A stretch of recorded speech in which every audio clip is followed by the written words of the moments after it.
Hey, everybody. Hello. Thanks so much for joining us today. So, if you can hear us or see us, you already know the drill. Type llama in the chat. Let us know where you're viewing this live stream from. Let us know how you're doing. Awesome. We've got good morning, everyone from Rosemary. Hi. Okay, if you're a frequent follower from Etcher, welcome back. If you're a newbie here, hit that subscribe button to get notified when we have live sessions. So while I'll let you guys get acquainted in the chat. Okay, I see lots of llamas already. Thank you so much, you guys. So hello again, everybody. Welcome to another live demo with Etcher. My name is Kathleen, and I have with me an amazing artist today, Prasad Bevan. He's an excellent watercolor artist who has developed an affinity in painting mountains and landscapes. And today we're going to witness his passion flow into his paper as he teaches us how to do focal point composition with thumbnails. All right, so I know you are all excited. We've got a couple of viewers already. That's awesome. So before I hand things over to Prasad, I'd like to go over a few things. Hey, everybody. Hello from Brazil. Bonjour. Hi. Okay, awesome. So let me remind you guys that, again, we have a private Facebook group, and it's a safe place for you to join, regardless if you're a beginner or an advanced learner. It's nice to be part of a supporting community. Prasad's part of that group, so you could definitely get feedback from Prasad as well. So just type in Etcher Studio Fam on Facebook, or I'll drop that link in a chat real quickly so that you guys will be able to check that out. And if you have any questions for Prasad, just go ahead and type them in all caps. We'll go ahead and raise them if it's related to what Prasad will be doing at the moment. And what Prasad will be teaching today is just a sneak peek of what he'll be discussing in detail in his mini workshop this December 19th, 2 p.m. Eastern Standard Time. So I'll go ahead and drop that link if you're interested, and that's it for me without any more talking on my end. I'll leave things to Prasad's hands to bring us a magical scene today. So, Prasad, go ahead. Hello, everyone. So before I start painting, maybe it's a good idea to show you some works, a sneak peek. So a lot of my work I do plein air, on site, on location, and I find this very important in connecting with the landscape that I'm in front of. And nature is something that greatly inspires me. Especially trees. I find them. I find a spiritual connection actually. This is one that I plan to do in the mini workshop. It's all framed for a gallery, but yeah. So that's just a few of my works. But I think it's important to connect with your work on a deeper level than just the visible. And so trees for me, the way they are silent, the way they stand, they watch everything. There's a lot of idealism that I look up to. So without further ado, should we start with the painting? Today I want to do a tree portrait with you. I don't know if you have the photo reference, but I'll start with the drawing. And in the drawing stage, I'm only concerned with the composition. So the left side of the tree will start in the middle of the paper. I can bring this down up to about a third down here, and we can bring the other side down like this, and then the tree has a circular shape, so we create the round shape. And we have another tree further back around here, which is casting a shadow across here. It comes like this, goes across, and another tree comes here. So we have the major elements, the main tree.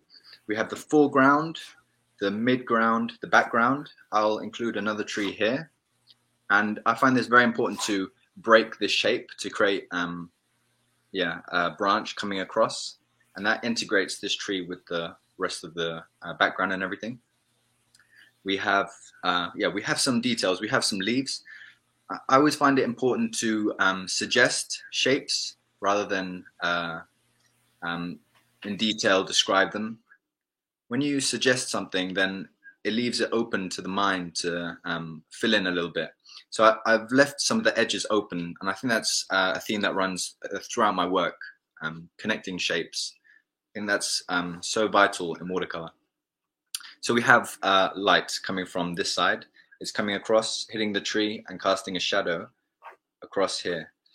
For the composition, it's important to have verticals, horizontals. I mean, yeah, so there has to be balance. So there's a vertical, horizontal. We have diagonals. We have the sun's rays coming across like this. We have this branch coming across. So diagonals are good for moving the eye through the painting. And so that's the basic composition sketch. And we have maybe another gap there. So when I paint, I try not to think too much about color. I mainly think about tones. And what's very important is to keep the work fresh. That's more important than creating visual likeness for me.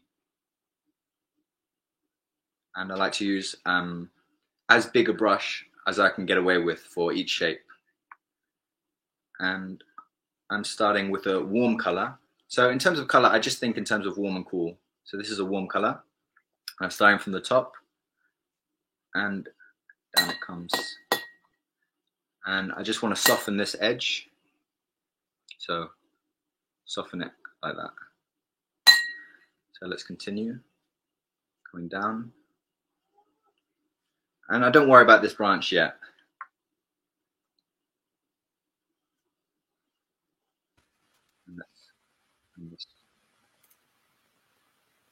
Okay. So we have the tree I think about in three ways, in three tones. So we have the light, which is hitting it, and that is the white of the paper. Then we have the local color of the tree, which is the warm hue I've used here. And then we have the dark color, which is the cast shadow. And so I like to work from light to dark. And I'll just take a smaller brush although this color is very light, I'm using a smaller brush because I want to keep everything wet as I'm working on it. So every stroke I make is important.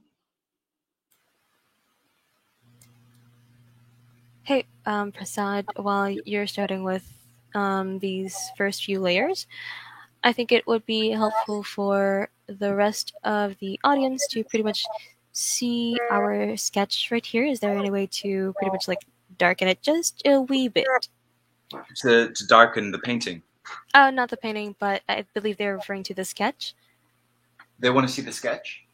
The sketch right here, I believe what you have right now. It's just that the pencil marks might be a bit too light. Okay. No. So here we have the Thank you so tree much. outline. Is Awesome. that better? Yeah. Yeah. It's better. We can see it more We clearly. have this branch coming across this way and going like that. We have I'm using this. I'm just creating a diagonal here to lead to this tree, diagonal movement here. And then we have the cast shadow of this tree coming here and creating a dark shape here. This is going to be light, and there's another tree here, which is casting a shadow here. And then we have the background here. The background is mainly going to be soft, and it's going to be something like this shape and soft in there. We have a light section here, which is going to really highlight the darkness there. And we have this leaf shape, which I've just suggested with a few sharp lines. So I hope that's better. It is, yeah. Okay. So let's continue. So I'm just using this light shade to suggest some of the tones of the bark. And let's move on to the background. So instead of painting in terms of shapes. I paint in terms of tones. So what tones are connected to each other. So this light tone is the same tone as the background. And for the background, I've decided to use a warm color, even though I've put some really blue. I'm going to create a warm tone. That's what I decided on.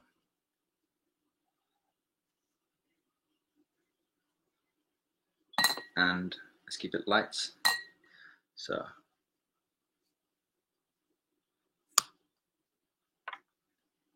I like to be quite expressive with the brush.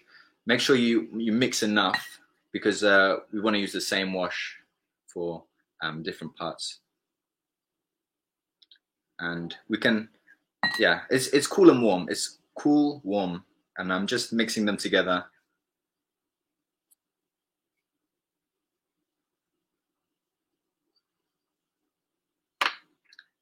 And I'm going to blend this shape with the background there. So I'm losing that edge basically, because the wash is all connecting. And we have some trees in here, and I'm gonna leave just slightly a line so that I get a hard edge when I go back into it. If you have a sprayer, you can just spray occasionally. It's quite good. Let's move to the foreground. The foreground, try to let there be speckles of white. This is called a flying white technique. So it's like if you move the brush quite quickly, you'll get some speckles of white. And that's quite attractive. And we can bring it down. And I'm just coming across the foreground with this warm wash. And These maybe, are... Go ahead. Oh no, we're just saying these are very bold strokes. We were just wondering if it's possible to move the light. There you go, because there's a bit of a reflection. Is that better? Yeah, it happens. Yep. Mm-hmm. Okay. Now I'm mixing just a slightly darker tone, slightly gray, neutral tone. I use a lot of neutral colors because, and I'm just going to darken the foreground slightly, and that will create a sense of perspective moving in. Maybe I'll cool it down a little bit. Okay. All right. So we have we have two tones. We have the paper, and we have the very light wash that we started with. So I think it's time to move. Let's just cover this light area slightly, and I'm making sure to leave some of the white in there. I think it's important to leave white in places. It's very useful. You can always cover it up later, but it's hard to get white after you've covered it. So let's continue with this shape. So I'm just suggesting some of the bark here and there. Okay. And now we're gonna paint the shadow, and the shadow is gonna be darker. It's gonna be much darker and cooler. So the color of the tree is warm and the shadow is cool. So I have a grayish cool color, and I'm gonna come across like so.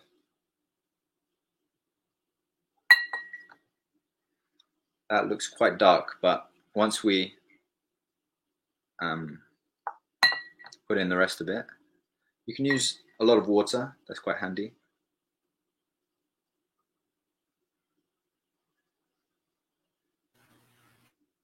So now we're starting to put in the next tone, the darker tone.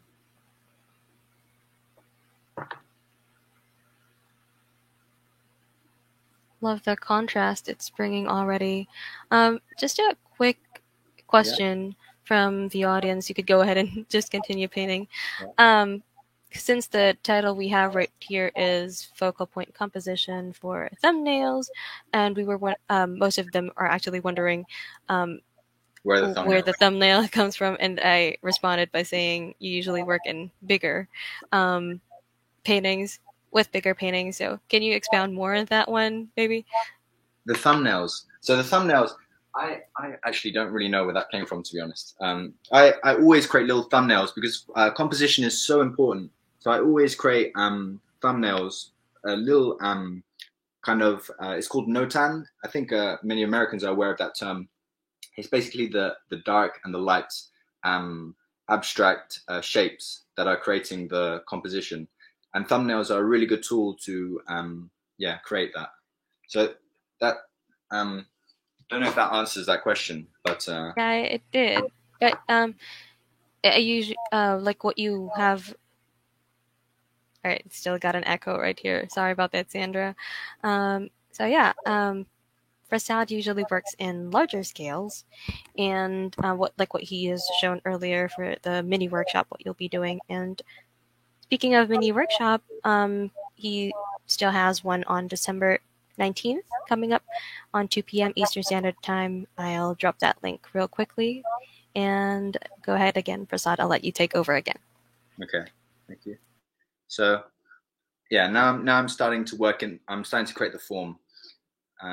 Yeah, with this darker color, with this darker cool shadow. Add a bit of red. So we have a shadow coming across here. I'm using just the edge of the brush to create some texture because it's a really rough texture. The tree bark.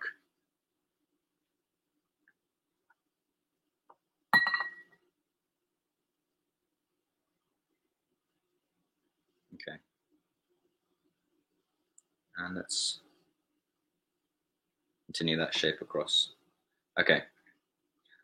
Time to move on. Create a shadow there. A shadow there. Okay.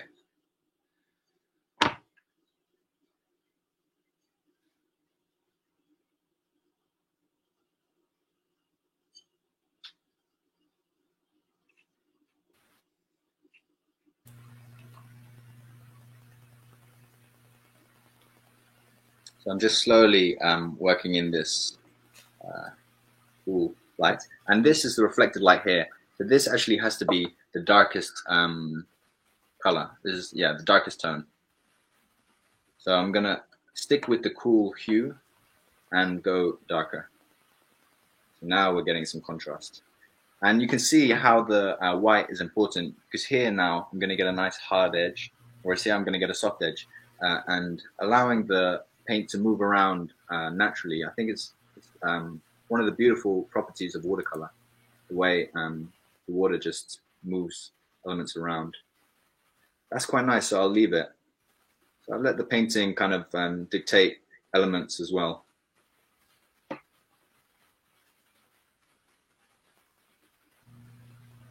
Okay, so I will just suggest some of the bark in soft. I hope you can see that.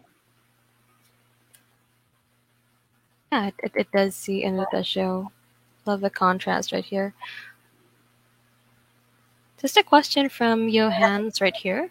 What brand or type of paper are we using at the moment?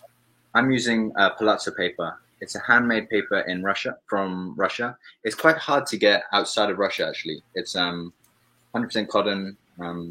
But the really nice thing about it is the surface is it's a little bit rough, not too rough, but it's well sized. So that means that the paint or the water sits on top of the paper and stays wet for a long time.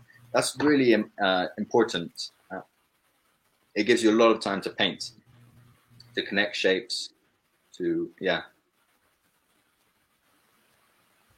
Awesome. All right. So we're just halfway through our sneak peek for the mini workshop.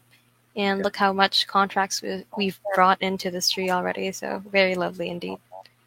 Yeah. This is Spookridge who says, tone is your friend, not color. Tone. Always, yeah, tone is the one. So let's just leave. It doesn't have to be perfect. Just suggestive. Leave a kind of suggestion of a shape of a leaf there, and we can also come in with some dark there and create a little bit more.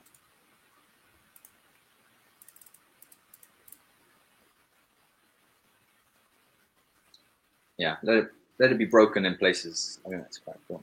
Then connect the shapes around. I'm gonna add a little bit of, oh, that's permanent rose. That makes it a little bit too pinky, but with a bit of yellow, we'll save that.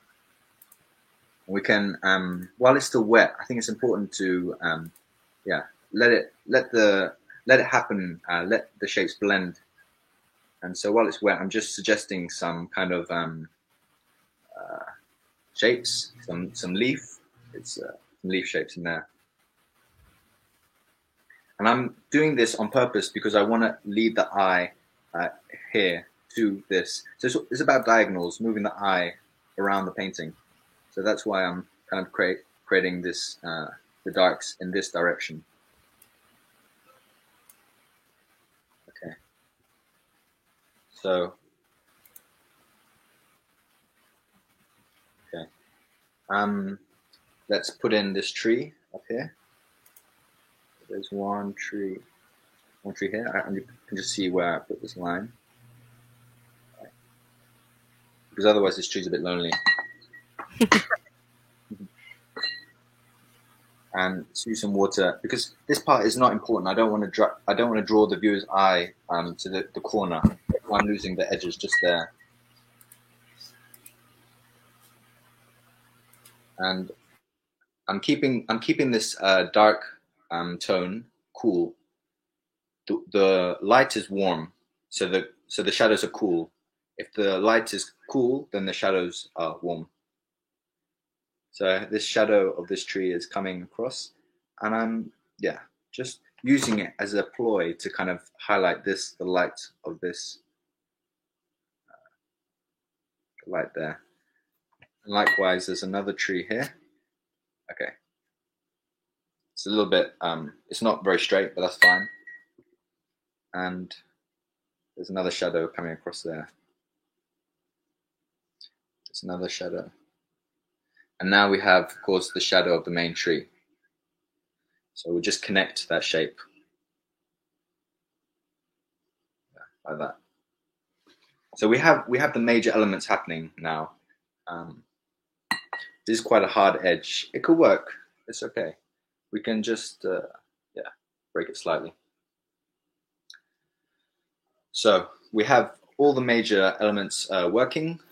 Now we can apply the darkest darks. So now make sure your brush doesn't have too much water. If you have a smaller brush, now is a good time to use it. And make sure you mix up the paint really thick. If you have a hair dryer around, you can dry it a tiny bit.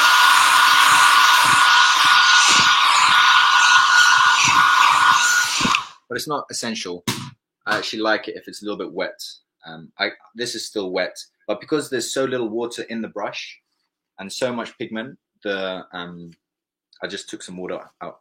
It will mainly it will stay where I put it basically. So now I'm really defining some of the kind of ridges or textured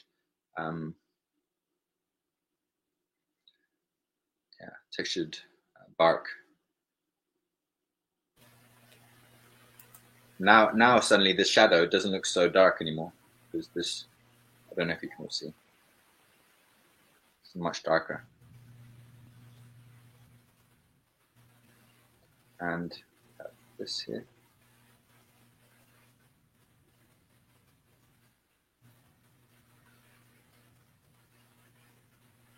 So try to create. Yeah. Oh, go ahead. Yeah. Oh, these are. We're all just talking in the chat how this is coming together, and so is this something similar with what you will be doing in a mini workshop? Is this a bigger scale of what we're doing right now? Can we talk about more about what you're going to be doing in a mini workshop as well? Okay. So you want me Yep. to talk more about what I'm going to do in the mini workshop? Yes, please. Okay. In the mini workshop, we're going to work on, well, I will work on a slightly larger scale.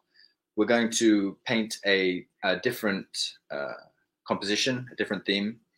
And we are also going to touch on something that requires a bit more time, which is a technique used by many Chinese artists where they wet both sides of the paper and they let the front dry. So the paper is still very wet. And basically every stroke, similar to this actually, is planned, is put on, and we'll stay like that.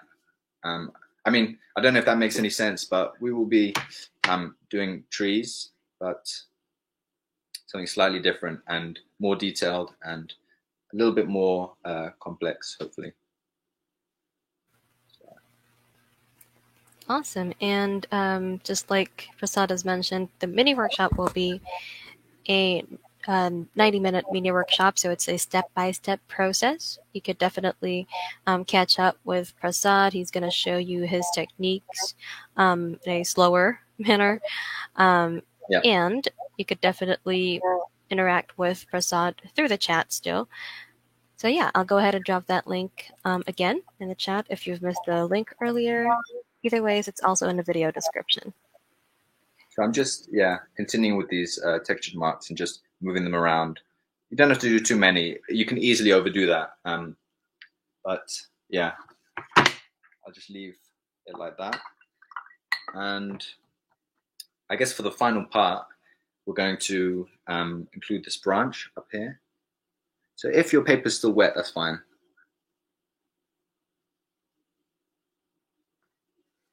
So it can be rough, that's fine. And now we're using, we're gonna just a very thin rigger brush. Any brush you have is fine, but just a thin one with just water. There's nothing else on, and we're just moving the paint with the water.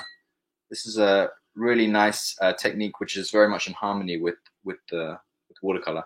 I'm just going to dry this a little bit because I want the water to create more of a hard edge. If I go in while it's wet, it will just spread it in a very soft way.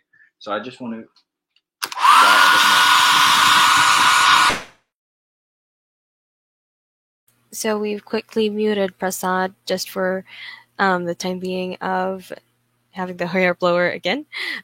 Just go ahead and feel free to unmute yourself, Prasad, when you're done with the hair blower. So yeah, awesome. Okay, so while Prasad is doing that, I've dropped the chat in a link.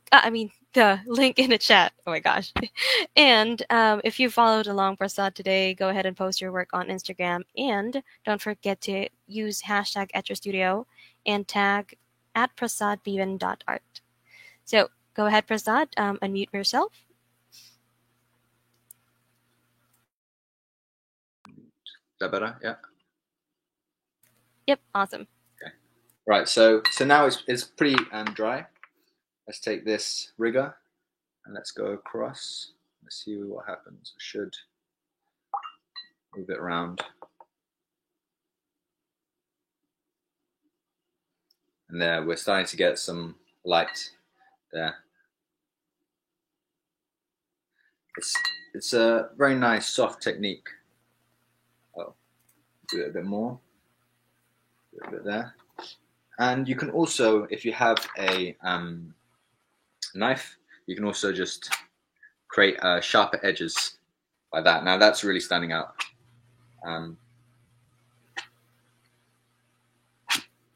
Okay.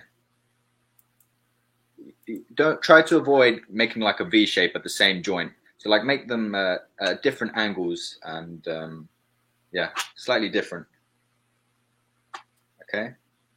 And just to make it stand out a bit more, you can take the rigger, very thin brush, and just go in.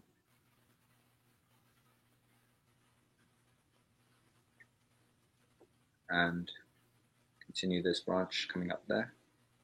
And let it blend in. It's not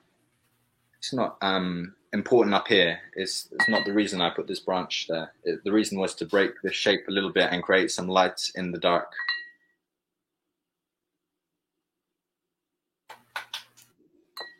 So that's better. So yeah, let's create a few more branches. And Prasad, the tool we are using to scratch earlier, can you elaborate more on that? Or is there some sort of alternative to that if This is a palette others knife. don't have? You can use a any sharp knife you have, even the very sharp ones you can use, but you have to be careful. If the paper is very wet, you'll ruin the paper. This one is good because it's not too sharp. You can use many things. You can use, some artists, they use the corner of this. They use that corner there, just there. I don't know if that's going to work. Should we try it? Yeah, see, that works. You can just use the corner. If you have a metal brush, you can use the corner of that there. Awesome, that's great. Yeah.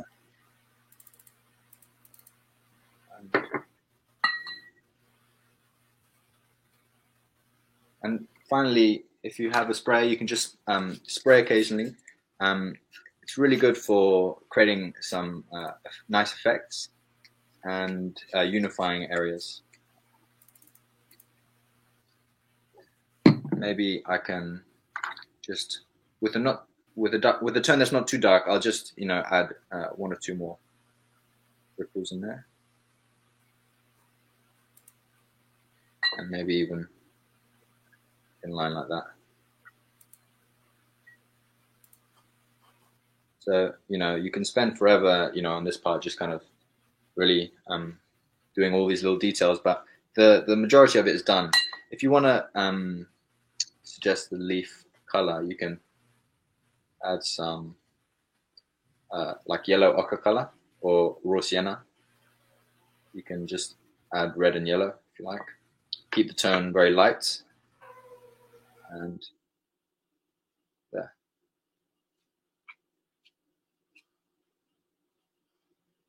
Have that there. Yeah. If you want to, you can just spray that. Make some splashes with that color. And you can also suggest some more dirt like that. So these are just a few little tricks, but they're very good, especially for someone who's not very comfortable with a brush, because it looks natural. It looks part of the painting when you create these little detailed splash marks. And we can suggest another tree here. It's not very important, but it come up through there, and yeah, that's basically it. Awesome. This turned out so lovely. And in just a short span of time, you've come up with such a really magical piece indeed. Thank you. I'll just get you back. All right. Hold on. Okay. All right. Awesome. So thank you so much, Prasad, again for this demo. I hope you enjoyed your time with Etcher. It was a really lovely work. Okay. All right. So again, Prasad has a mini workshop upcoming this December 19th, 2 p.m. Eastern Standard Time. There's a bit of an echo on my end. Is it okay to can we try to check our phone just to turn the speaker all the way down? Just real quickly. Okay, volume's down. Okay. All right. And okay, that's better. All right, so I'm just going to read through some comments right here from Bobby. Beautiful piece. Bridget says, it's great. I enjoy learning this way, and I salute the artists who participate and who share their work. And thank you so much, everybody. All right, so I'll just go ahead and go through some questions we've missed earlier so that we'll go ahead and answer them. So let me just go ahead and scroll back to the top. All right, so from Johans again, the calligraphy Chinese brush. What brand is this? I believe Kitty has mentioned, but please do the honors as well. Well, this specific one I don't know because I bought it off my Chinese. I learned Chinese landscape painting and I bought it off the guy. So I don't know what the brand is, and it's something written in Chinese. But another brand that I use and is good is called Red Star, and that is on the company. What's the name of that company? It's Chinese based. If I think of the name of the company that sells that brand, maybe I'll put it in the Facebook or somewhere. I don't know. Please do. Yeah, I'll go ahead and drop your Instagram. I did drop your Instagram handle in a chat, so you guys could keep out or keep a watch out for that one if Prasad figures out what the brand is. Interesting question from where is this? One thing I can say, sorry. One thing I can say is the brush is made of sheep hair on the outside and wolf hair on the inside. Sheep hair is good for absorbing water, and wolf hair is good for maintaining the shape. So you can have a flat shape, you can have a pointed shape, whichever shape you desire. Great, awesome. That's some input right there. Question from Rosemary, are we working on a flat surface or an incline? I did respond by saying both, but which do you prefer? Is there a specific preference? I prefer to work flat, and without any kind of without anything holding the board. So I can so occasionally I will move it around to move the paint in whichever direction I feel I need to, but I mainly work flat. Awesome. All right. And there's still a bit of an echo right here. Is it okay to turn the sound all the way down on your face camera this time? Just so, right. Is that better? Okay. I think it does. Let's see. I'm keeping... Awesome. All right. I think that's better. All right. So... And I think everybody is just saying fantastic. Thanks, Prasad. Very interesting info about the brush. Awesome. Fantastic, in a word, they said. So if you have final questions to Prasad, go ahead and drop them. Or you could actually follow him in his Instagram account. And please tell us how we did today. We have a link to our survey. Your responses help us tremendously, and we're always looking for ways to improve your experience. If you want to see more of Prasad in the future, feel free to let us know in the survey. And I think if there are no more questions, awesome. I think we can call this a great session today. Oh, okay, gotcha. Bobby was requesting one final request from Bobby. Can you show us again the reference for the workshop, please? Yes. Awesome. I'll spotlight that again. All right, this is the reference for the mini workshop. This is the composition is to move the eye through the painting. Yeah. Awesome. All right. I think that helps, Bobby. Awesome. Thank you so much, you guys. All right, so I'll be dropping a bulk link in a chat. It includes the link to Prasad's mini workshop details, Facebook group. Again, if you followed along, go ahead and post them in a Facebook or Instagram and tag Prasad. And then answer our survey form. Let us know what you think. And then I've also posted Prasad's Instagram account. It's a direct link, so you could go ahead and follow him straight away. Awesome. And I'll be dropping that real quick. Awesome. All right. So again, thank you so much, Prasad, for an excellent magical demonstration. And thank you, everybody, for joining us today. So any parting words, Prasad, before we close this, sadly, session?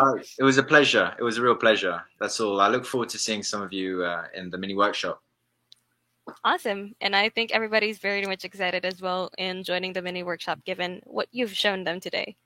So until next time, rather, make more art, everybody. Bye. Bye bye.